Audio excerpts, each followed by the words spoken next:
les tranchées. Notre place est si utile que sans nous on reprend la pile. Mais c'est bien fini, on en a assez, personne ne veut plus marcher. Et le cœur bien gros comme dans un sanglot, on dit adieu au ciblot. Même sans tambour, même sans trompette, on s'en va là-haut en baissant la tête. Adieu la vie, adieu l'amour, adieu toutes les femmes. C'est bien fini, c'est pour toujours de cette guerre infâme. C'est à Craonne, sur le plateau, qu'on doit laisser sa peau. Car nous sommes tous condamnés, nous sommes les sacrifiés. Merci beaucoup, bonjour à toutes et à tous. Je voudrais d'abord dire un immense merci à la Libre Pensée et au Mouvement de la Paix qui chaque année nous permettent de nous retrouver ici le 11 novembre pour parler de la guerre peut-être un peu autrement que comme on en parle toujours. Je voudrais avoir une pensée aussi comme je le fais chaque 11 novembre, comme je l'avais fait ici même l'an dernier pour mon grand-père Cyril Galis qui a été mobilisé en janvier 1916 à l'âge de 18 ans. C'est l'âge de ma fille la plus jeune et qui a combattu donc sur le front en France de 1916 à 1918. Le 11 novembre 1918, au moment de l'armistice, il avait tout juste 21 ans. C'est l'âge de ma cadette. Mais comme il faisait partie de la classe 1916, il fait partie de ces gens qui n'ont été démobilisés qu'en 2021. Non, pardon. En 1921, excusez-moi. En 1921, 5 ans après sa mobilisation, puisqu'il a été envoyé dans le Bosphore. Je ne sais pas si vous savez que la classe 1916 a fait 5 ans de guerre et non pas 3. Donc voilà, et il a été démobilisé donc à 23 ans, à l'âge de mon fils aujourd'hui. Alors je m'excuse pour ces parallèles qui peuvent paraître incongrus, mais c'est ma manière à moi, ma manière de papa, de donner un petit peu de réalité et de prendre conscience de ce que ça signifie. Et de se rappeler que quand on lance une guerre, c'est toujours les gosses, c'est toujours nos gosses qu'on envoie crever au front. Ce grand-père, Cyril Galis, a connu 3 guerres, puisqu'il a été remobilisé en 1939, cette fois-ci comme réserviste de l'autre côté de la Méditerranée, puisqu'il habitait à Alger. Et puis ensuite, il a connu la guerre d'Algérie, où, puisqu'il était accusé, parce que par valeur chrétienne, par foi chrétienne, il avait embrassé la cause de l'Algérie indépendante, il avait été accusé par l'OAS de tirer sur les presses de sa papeterie les tracts du FLN, ce qui d'ailleurs était parfaitement faux. Et sa papeterie a été plastiquée à 7 reprises par l'OAS. Cette OAS qui est à l'origine, je veux quand même le rappeler avec force aujourd'hui, du Rassemblement national, qu'on essaye aujourd'hui de nous banaliser et d'intégrer à ce qu'ils appellent l'arc républicain, en les acceptant dans une manifestation demain contre l'antisémitisme à Paris. Ce qui est quand même un retournement de l'histoire qui doit nous interroger et nous inquiéter fortement. Demain après-midi à Digne, il y aura un rassemblement à l'appel de l'Association des maires de France et de l'Association des maires ruraux de France contre l'antisémitisme. Je m'y rendrai parce que j'ose espérer que le monsieur qui était ce matin ici devant ce même monument n'osera pas s'y présenter. Toujours est-il que moi j'y serai pour réaffirmer que je suis très fier, et je veux le dire aujourd'hui fortement, d'appartenir à un mouvement qui depuis le début de ce qui se passe actuellement au Moyen-Orient n'a jamais varié de sa ligne et a tenu contre vents et marées la position qui a toujours été celle de la France, historiquement, qui est celle de l'ONU, qui est celle d'Amnesty International, qui est celle de Dominique de Villepin, qui est celle de la Ligue des droits de l'homme, à savoir que nous avons affaire actuellement à des crimes de guerre d'un côté comme de l'autre et que les massacres perpétrés par le Hamas le 7 octobre dernier ne peuvent justifier les massacres qui sont actuellement menés dans la bande de Gaza et la politique colonialiste de l'État israélien. Alors je suis très heureux aussi que mon ami Morgan ait eu l'idée d'accrocher derrière nous aujourd'hui un drapeau de la Palestine pour rappeler que contrairement à ce que j'ai pensé pendant une bonne partie de ma vie, moi je fais partie de ces générations qui ont grandi en pensant que c'était derrière nous. J'ai donc ce grand-père dont je parlais, j'en ai un autre, mon grand-père paternel, René Walter, qui lui a été franc-tireur partisan, qui a été mobilisé lui en 1939, qui s'est évadé du convoi de prisonniers qui l'emmenait en Allemagne pour rejoindre ensuite la résistance. Je veux dire à quel point c'est blessant, de manière profonde pour quelqu'un comme moi, d'être accusé aujourd'hui d'être du côté de l'antisémitisme. Et c'est pour ça également que je serai demain à Digne pour réaffirmer que non, le combat contre l'antisémitisme, le combat contre le racisme, contre tous les racismes est au cœur de mon engagement depuis toujours. Et le combat contre la guerre. Et c'est pour ça que nous sommes réunis aujourd'hui, pour rappeler que quand la guerre est là, et excusez-moi, je me suis un petit peu perdu dans mon propos, je disais que je faisais partie de cette génération qui pensait que c'était derrière nous. Moi j'ai grandi en pensant, avec ces deux grands-pères qui me racontaient leur guerre, que ça y est, après l'horreur de la Première Guerre mondiale, après les horreurs de la Seconde Guerre mondiale, après ce point ultime de l'horreur atteint par la Shoah, par l'antisémitisme nazi, c'était derrière nous et qu'on allait aller vers un monde de paix, un monde qui saurait construire d'autres solidarités. Alors d'abord, je tiens à dire que c'était une vision totalement franco-centrée, parce que malheureusement la guerre ne s'est jamais arrêtée au cours de ces années, qu'elle a toujours été là, quelque part dans le monde. Là aujourd'hui, elle est en Ukraine, elle est en Afrique, en de nombreux endroits, elle est au Moyen-Orient, je l'ai dit. Et nous sommes réunis aujourd'hui aussi pour rappeler que, d'abord, que maudite soit la guerre, et ensuite que quand la guerre est là, le seul cri qui compte, et je le dis en tant qu'objecteur de conscience que j'étais également, c'est l'appel au cessez-le-feu. Il faut que les armes se taisent pour qu'on puisse construire autre chose, pour pouvoir juger les coupables et pour pouvoir passer enfin à la construction de la paix. En latin on nous dit si vis pacem parabellum, si tu veux la paix prépare la guerre. Non, si tu veux la paix prépare la paix, c'est la seule réponse que nous avons à apporter. Et c'est cette réponse que nous sommes venus apporter aujourd'hui. Et je vous remercie encore une fois d'être aussi nombreux et nombreuses pour porter ce message. Maudite soit la guerre, cessez le feu. Merci. Bravo. Merci beaucoup, monsieur le député. Les années, nous organisons ici, à Château-Arnoux, la journée pacifiste du 11 novembre.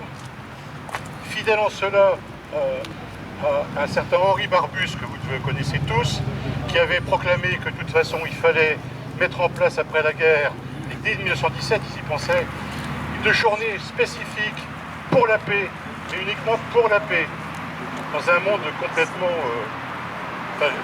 j'abrège. Alors, ces objectifs étaient clairs et nous les reprenons, je pense, sans problème. Rassembler les hommes et les femmes dans l'action contre la guerre, pour la paix et la solidarité entre les peuples. Cultiver la mémoire de l'histoire dans un esprit de vérité, promouvoir les principes républicains de liberté, d'égalité et de fraternité, et lutter contre le colonialisme et le fascisme. Alors, à l'occasion de ces journées, nous avons établi ensemble que la République devait réhabiliter les 639 fusils pour l'exemple de 1914-1918. Où en sommes-nous aujourd'hui? Il est important de faire un point là-dessus.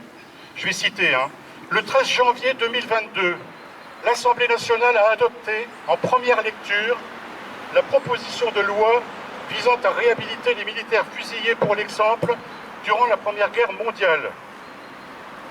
Mais le 2 février 2023, la majorité sénatoriale a repoussé cette proposition de loi. La Libre Pensée poursuit donc avec les associations concernées, qui sont réunies aussi aujourd'hui avec nous. Donc poursuit ce combat et nous ne lâcherons pas.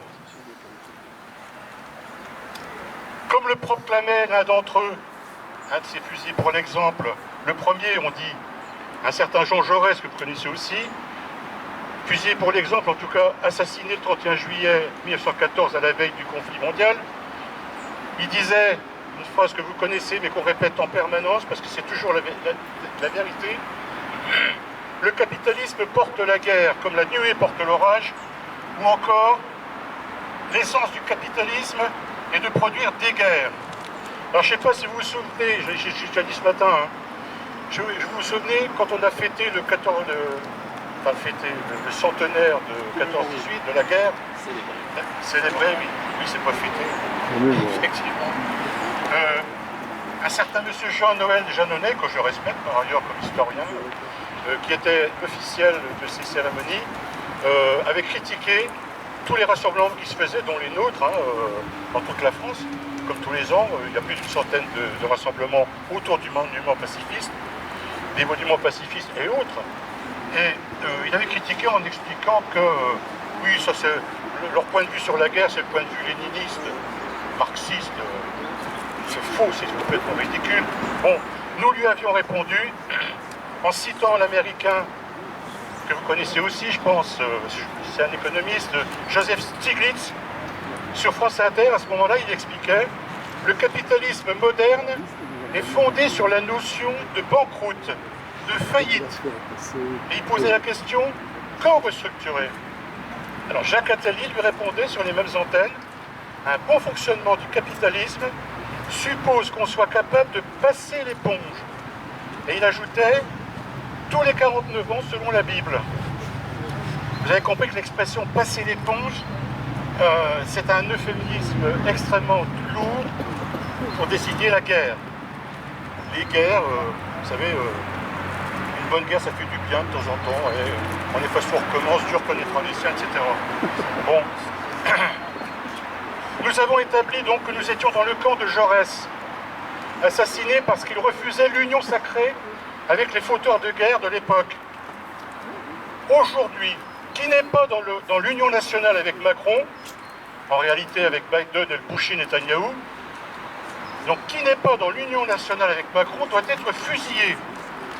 Aujourd'hui, on fusille avec les mots, les mensonges répétés 1000 fois, les procès d'intention, les calomnies, les mises en garde à vue, parce que dernièrement des syndicalistes ont été mis en garde à vue parce qu'ils ont été accusés d'apologie du terrorisme, tout simplement. Donc on met aujourd'hui des syndicalistes, on criminalise le fait d'être un syndicaliste. Alors aujourd'hui on fusille par les mots, avec les mots, et demain, il y a 2 ans, nous avions pressenti la guerre qui vient. Peu après, Poutine envahissait l'Ukraine, rappelez-vous, déclenchant une envolée des budgets militaires des pays producteurs d'armes, principalement. Hein. Je ne vais pas répéter, mais 413 milliards pour la France en 7 ans, au détriment évidemment des besoins alimentaires et autres, de tous les besoins de la population. Toujours pas de cessez-le-feu aujourd'hui. Macron fait le forcing en ce moment pour rétablir un service militaire obligatoire. Il utilise le SNU, Service National Universel, avec 2 milliards pris sur le budget de l'éducation nationale. L'objectif, nous on l'a compris, on l'interprète comme ça, c'est qu'il veut contrôler la jeunesse, la mettre au pas, l'embrigader et disposer là pour l'avenir, pour une future guerre mondiale dont on a parlé aussi ce matin, qu'ils espèrent voir venir. Donc disposer d'une chair à canon, quoi, toute prête, voilà où on veut en venir. Enfin, selon nous. Hein. Alors, à ce moment-là, quand la guerre en Ukraine a éclaté, quand Poutine a envahi ce pays, Joe Biden déclarait « C'est le moment où les choses changent. Il va y avoir un nouvel ordre mondial et nous devons le diriger. » Là, c'est clair. Hein. Et il ajoute, alors, non, justement, on a retrouvé en 1986, le même Joe Biden déclarait « S'il n'y avait pas d'État d'Israël, les États-Unis devraient l'inventer pour protéger leurs intérêts dans la région. C'est le meilleur investissement que nous ayons réalisé. » C'est un aveu complet de leur position actuellement. Depuis le 7 octobre, le peuple palestinien fait à nouveau les frais des menées impérialistes au Proche-Orient. Ceci depuis 1917, avec la déclaration de l'antisémite Balfour. Comme le disait Arthur Koestler, une nation, le Royaume-Uni, promit à une autre, les Juifs, la terre d'une troisième, les Arabes de Palestine. Voilà pourquoi votre fille est muette. Aujourd'hui, on peut dire que le peuple palestinien, on peut dire du peuple palestinien ce que l'on disait hier du peuple juif. Sa patrie est nulle part, ses cimetières sont partout. Soyons clairs, ce n'est pas une guerre entre 2 armées de 2 pays, c'est le génocide d'un peuple à qui on refuse d'exister comme nation. C'est comme un avertissement à tous les peuples qui refuseraient de se plier au colonialisme, aux guerres, à l'exploitation impérialiste. Peuple, prenez garde. Si vous ne pliez pas, vous subirez le même sort que aujourd'hui le peuple palestinien. À propos de l'initiative de M. Macron de trêve dite humanitaire. Des pauses de 4 heures dans Gaza, on a entendu dire. Les Gazaouis ont répondu. On a entendu une réponse sur France Info. Ils ont pu dire « Ce qui est vital, c'est l'arrêt des bombardements, le cessez-le-feu immédiat. » Mais on nous propose de nous nourrir avant de mourir. Merci Macron. Transformer une poudrière comme l'Ukraine en arsenal, provoquer des tensions militaires en Asie, laisser faire le colonialisme israélien et l'apartheid contre les droits des Palestiniens, c'est organiser sciemment les choses pour que le moindre incident déclenche un conflit mondial. La Fédération nationale de la libre pensée condamne tous les crimes de guerre, où qu'ils soient, et quels que soient ceux qui commettent ces actes de barbarie.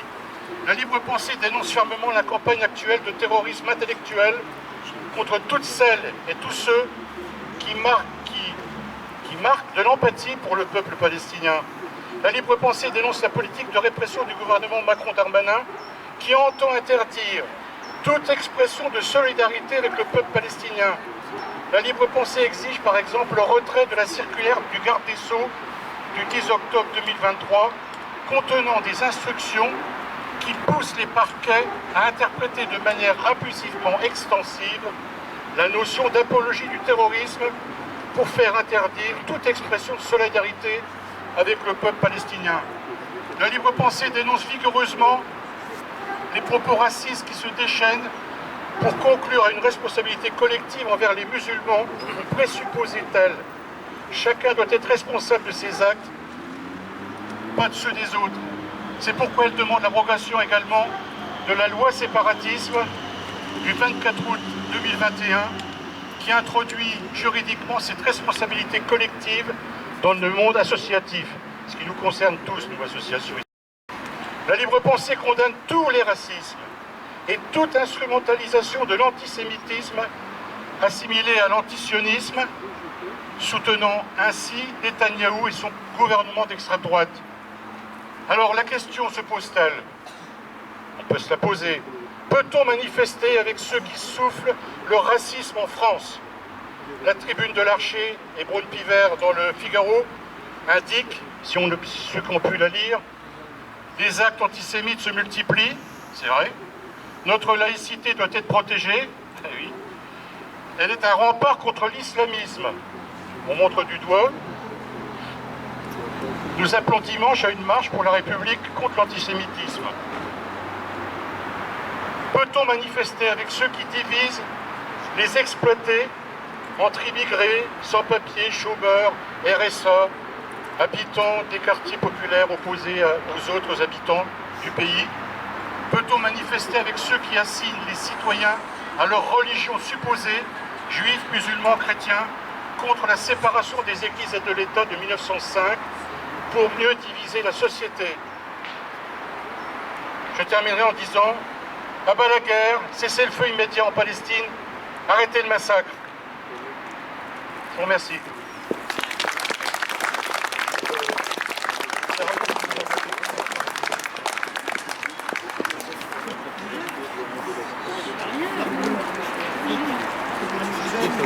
Je vais vous lire une chronique de Philippe Guillot, qui est le maire de Grigny, élu meilleur maire du monde en 2021. Son article, sa chronique s'intitule « Gaza, mon amour ». Depuis tant de siècles, n'a-t-on pas appris que seule la paix prépare la paix? Malgré les appels à répétition, le dialogue et la diplomatie sont lâchement disparus. Ainsi continue la loi du talion et le cycle de la violence. Les pièges tendus par les haineux et extrémistes de tous bords n'engendrent que la guerre. Gaza la martyre, Gaza l'otage du Hamas. Dans le noir, orange est ton ciel constellé des bombes que l'on devrait taire. L'interdiction de manifester dans notre pays crève les cœurs et ainsi le pays des Lumières perd de son éclat, pâlit chaque jour et devient terne. Le peuple crie « cessez le feu ». Pourtant, les pacifistes sont bâillonnés et leur parole est diabolisée. Notre monde et le pays des droits humains sont en proie à la folie. Le concert des nations n'est plus qu'une cacophonie. 120 pays votent le cessez-le-feu, 45 s'abstiennent et 14 s'y opposent, dont la superpuissance états-unienne. Chut, on tue les fonctionnaires de l'ONU. Chut, la colonisation continue. Maudite soit la guerre, maudite soit la mort, la paix, c'est la vie. La paix est le seul projet politique qui vaille, la seule garantie de justice et de droits humains effectifs. La paix n'est pas absente de conflits, mais la gestion diplomatique et politique d'intérêts diverge. Dès 2017, dans son livre « Mémoire de paix pour un temps de guerre », Dominique de Villepin nous avertissait. Par jeu de contamination, de démoralisation, de déséquilibre, le danger du pourrissement des conflits est un risque pour des régions entières. La désespérance autour de la crise israélo-palestinienne depuis près de 70 ans le montre suffisamment. La guerre n'appartient pas au livre d'histoire. Les propagandes en tout genre, sur fond de tyrannie de l'émotion, pourraient envoyer à nouveau les jeunes générations se faire sacrifier sur les champs de bataille au prix du sang et des larmes. Et déjà face au projet funeste et mortifère du Hamas, les diatribes de Netanyahou sur la guerre de la lumière sont d'un noir total, tel le vent à black.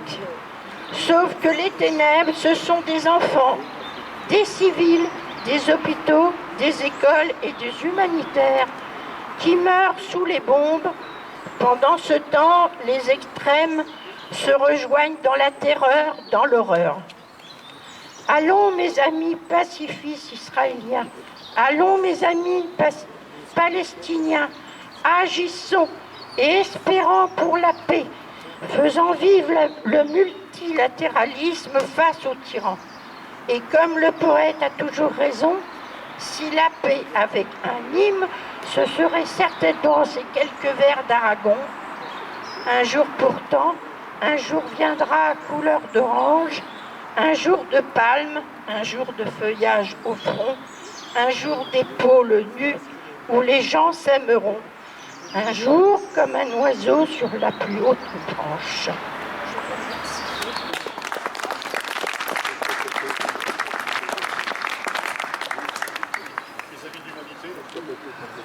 Bonjour, oui.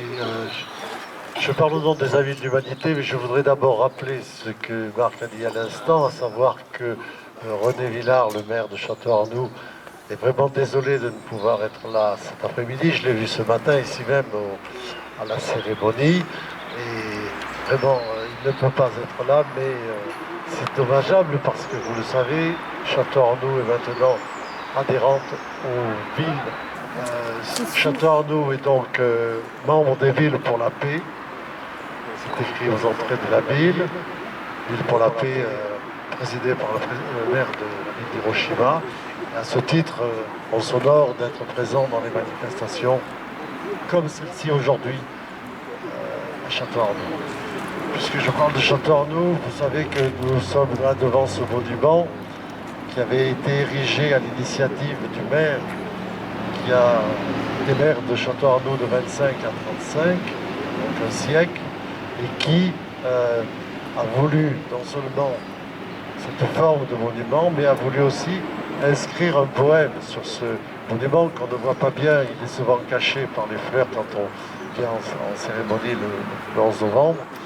Ce texte dit « La guerre est un crime ». Ça a été dit, répété. On trouve ça sur à peu près tous les monuments pacifiques de France, il n'y en a pas beaucoup. Et ensuite, il y a une autre phrase qui dit « La guerre laisse à ceux qui l'ont conduite de cuisants remords pour ceux qui ont conduit les peuples dans l'abîme. Cette phrase m'a toujours laissé un peu perplexe et je pense qu'elle doit vous laisser aussi un peu perplexe. Parce que vous devez vous dire, ceux qui conduisent les guerres aujourd'hui, d'abord, après cette première guerre mondiale, comme l'a rappelé Léo, il y en a eu d'autres. Donc, hélas, les remords de ceux qui avaient résidé à la première guerre, ça ne les a pas empêchés d'en conduire d'autres avec leurs descendants derrière. Mais on parle surtout d'aujourd'hui. Et aujourd'hui, je pense que ni les dirigeants du Hamas, non seulement ceux qui ont perpétré des crimes horribles, dont on connaît tous la situation en Israël, mais également ceux qui aujourd'hui bombardent Gaza, ni les uns ni les autres ne doivent éprouver beaucoup de remords. Un personnage célèbre en France, Hubert Védrine, a récemment dit « Netanyahou a intérêt à poursuivre la guerre, parce que sinon il va aller en prison ». Donc vous voyez que ces gens, c'est pas moi qui le dis, hein, c'est Hubert Védrine. Donc je pense que ces gens n'ont pas beaucoup de remords. Et si on compte après ça pour que les choses s'arrêtent, on n'ira pas bien loin. Alors, de mon côté, j'ai fait comme a fait Marc et comme le font souvent les pacifistes, je me suis tourné vers Jaurès. Je me suis rappelé de son célèbre discours d'Albi, vous savez, le courage, le courage. Et parmi les phrases qu'il prononçait ce jour-là, c'était il y a plus d'un siècle, il disait le courage, ce n'est pas de laisser aux mains de la force la solution des conflits que la raison peut résoudre. Et c'est justement là-dessus que je voulais dire quelques mots. Parce que la raison aujourd'hui, c'est tout simplement l'application des résolutions sans cesse répétées, ça vient encore d'être dit, sans cesse revotées par les instances internationales et notamment l'ONU. C'est le respect des droits humains pour l'édification permanente de notre humanité commune. Le respect du droit humain, c'est la valeur fondamentale qui a présidé à la création de l'Organisation des Nations Unies il y a bientôt 80 ans. L'ONU, c'est le pilier de notre communauté humaine pour garantir la paix et la justice partout dans le monde. Ce n'est donc pas un hasard si un pseudo-diplomate qui a été désigné ministre des Affaires étrangères d'Israël a pu se permettre. Château-Arnoux est donc membre des Villes pour la paix. C'est écrit aux entrées de la ville. Ville pour la paix présidée par le maire de la ville d'Hiroshima. À ce titre, on s'honore d'être présent dans les manifestations comme celle-ci aujourd'hui à Château-Arnoux. Puisque je parle de Château-Arnoux, vous savez que nous sommes là devant ce monument qui avait été érigé à l'initiative du maire qui a été maire de Château-Arnoux de 25 à 35, donc un siècle, et qui a voulu non seulement cette forme de monument, mais a voulu aussi inscrire un poème sur ce monument qu'on ne voit pas bien, il est souvent caché par les fleurs quand on vient en cérémonie le 11 novembre. Ce texte dit « La guerre est un crime ». Ça a été dit, répété. On trouve ça sur à peu près tous les monuments pacifiques de France, il n'y en a pas beaucoup. Et ensuite, il y a une autre phrase qui dit « La guerre laisse à ceux qui l'ont conduite de cuisants remords pour ceux qui ont conduit les peuples dans l'abîme. » Cette phrase m'a toujours laissé un peu perplexe et je pense qu'elle doit vous laisser aussi un peu perplexe. Parce que vous devez vous dire, ceux qui conduisent les guerres aujourd'hui, d'abord, après cette première guerre mondiale, comme l'a rappelé Léo, il y en a eu d'autres.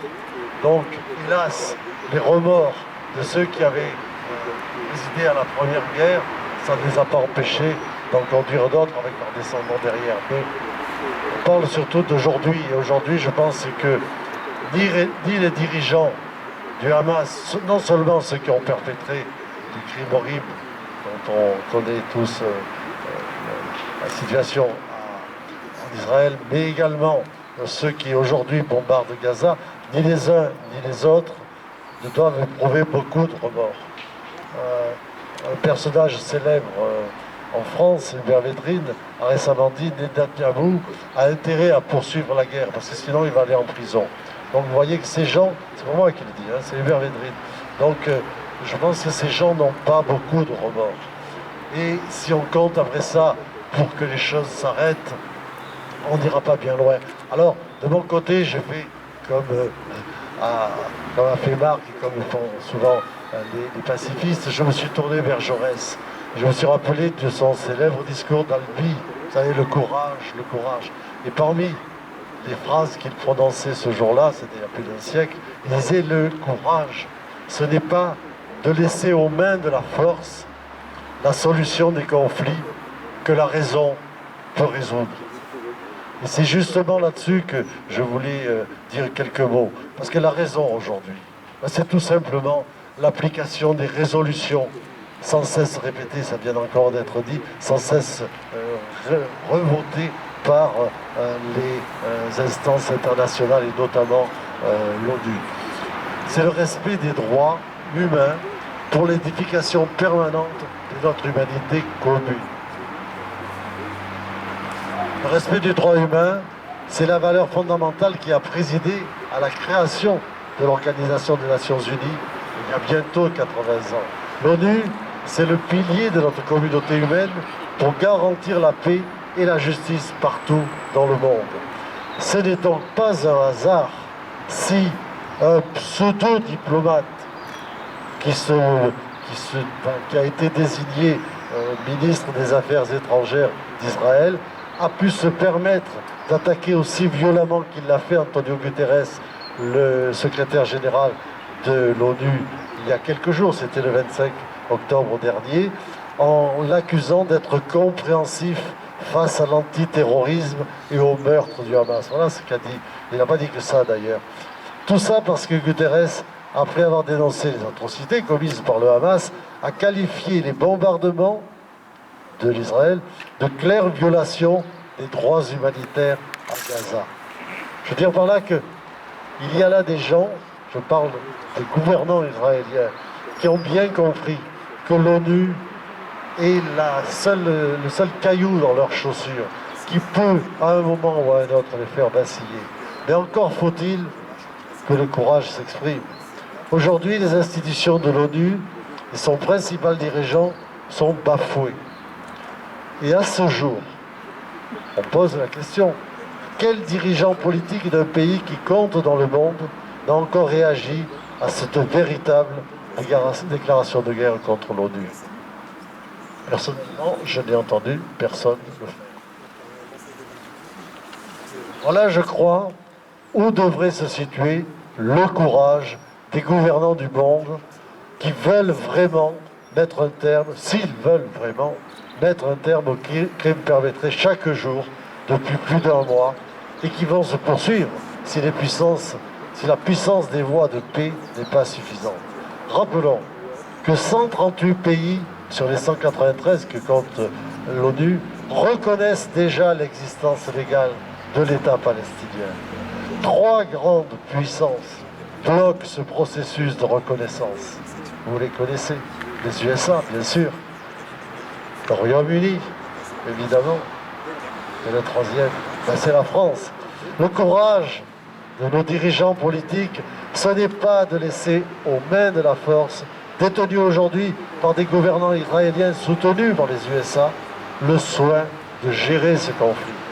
Le courage, c'est de s'appuyer sur les près de 400 résolutions de l'ONU qui découlent de son engagement initial pour maintenir la paix, pour que cessent les massacres et qu'enfin le droit international qui prévoit la construction d'un État palestinien viable dans les frontières définies en 1967, que ce droit soit assuré. Je termine. L'invitation au courage lancée il y a plus de 100 ans par Jaurès, heureusement, beaucoup le portent en eux. La défense des valeurs de justice et de paix passe par la construction d'une union des peuples et des nations, où le respect de chaque individu, de chaque culture, où la coopération et la solidarité seront les maîtres mots. C'est ce que porte l'ONU et son secrétaire général, et ses résolutions. Et c'est ce que plus que jamais, il faut porter haut et fort aujourd'hui. Merci.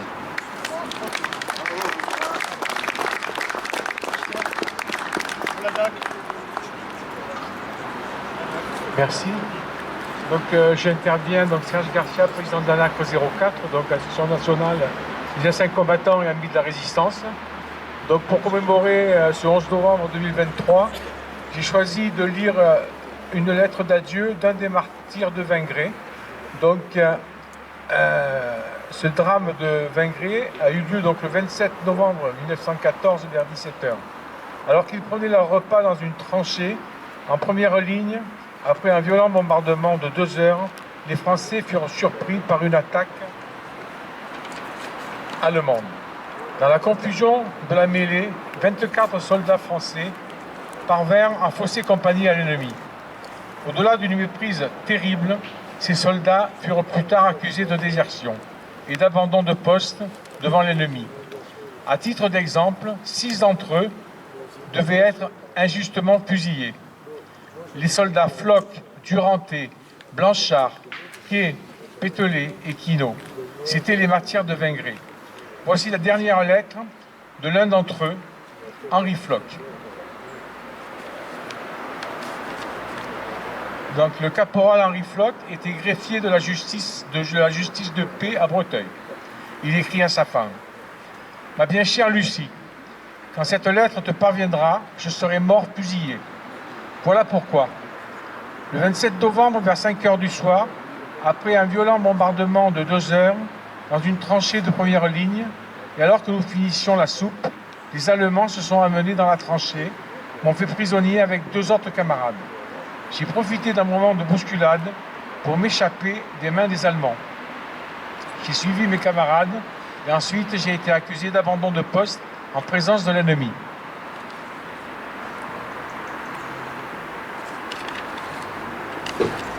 Nous sommes passés 24 hier soir au Conseil de guerre. 6 ont été condamnés à mort, dont moi. Je ne suis pas plus coupable que les autres, mais il faut un exemple. Mon portefeuille te parviendra et ce qu'il y a dedans. Je te fais mes derniers adieux à la hâte, les larmes aux yeux, l'âme en peine. Je te demande à genoux, humblement, pardon pour toute la peine que je vais te causer et l'embarras dans lequel je vais te mettre. Ma petite Lucie, encore une fois, pardon. Je vais me confesser à l'instant et j'espère te revoir dans un monde meilleur. Je meurs innocent du crime d'abandon de poste qui m'est reproché. Si au lieu de m'échapper des Allemands, j'étais resté prisonnier, j'aurais encore la vie sobre. C'est la fatalité. Ma dernière pensée à toi jusqu'au bout. Henri Floch.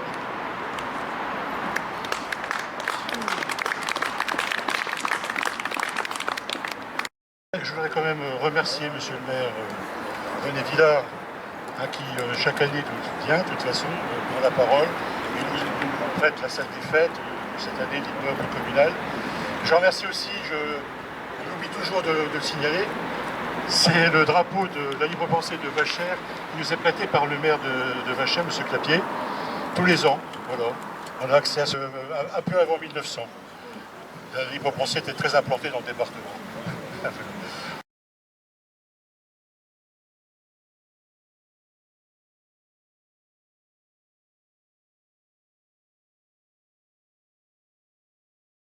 Debout les damnés de la terre, debout les forces de la faim. La raison donne son cratère, c'est l'éruption de la fin.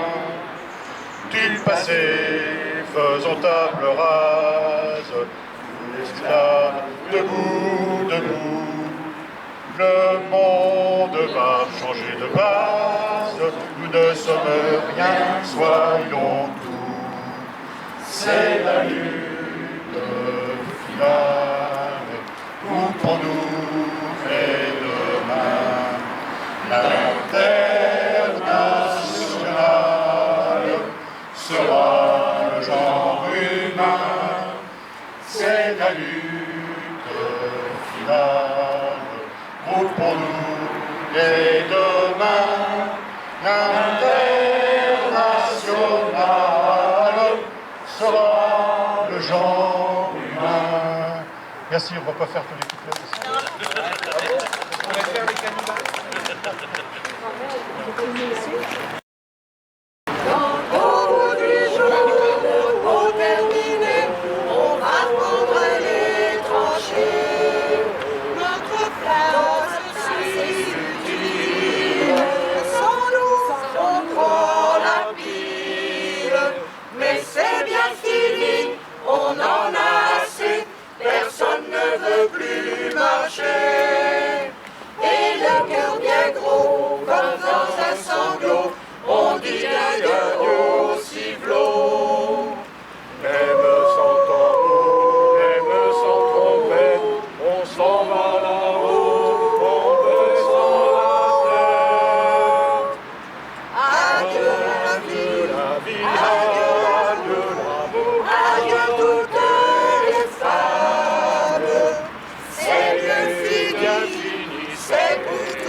C'est à Craonne, sur le plateau, qu'on doit laisser sa faute. Car nous sommes tous condamnés, nous sommes les sacrifiés. 8 jours de tranchée, 8 jours de souffrance, pourtant on a l'espérance que ce soit on lève, nous entendons sans trêve. Soudain dans la nuit et dans le silence, on voit quelqu'un qui s'avance. C'est un officier de chasseurs à pied qui vient pour nous remplacer. Doucement dans l'ombre, sous la pluie qui tombe, les petits chasseurs vont chercher leur tombe. Adieu la vie, adieu l'amour, adieu toutes les femmes. C'est bien fini, c'est pour toujours de cette guerre infâme. C'est à Craonne, sur le plateau, qu'on doit laisser sa tombe. Car nous sommes tous condamnés, nous sommes les sacrifiés. Ces malheureux noirs sur les grands boulevards, tous ces gros qui font la foi. Si pour eux la vie est rose, nous c'est pas la même chose. Au lieu de se cacher, tous ces embusqués ferait mieux de monter aux tranchées. Pour défendre leur bien, car nous n'avons rien, nous autres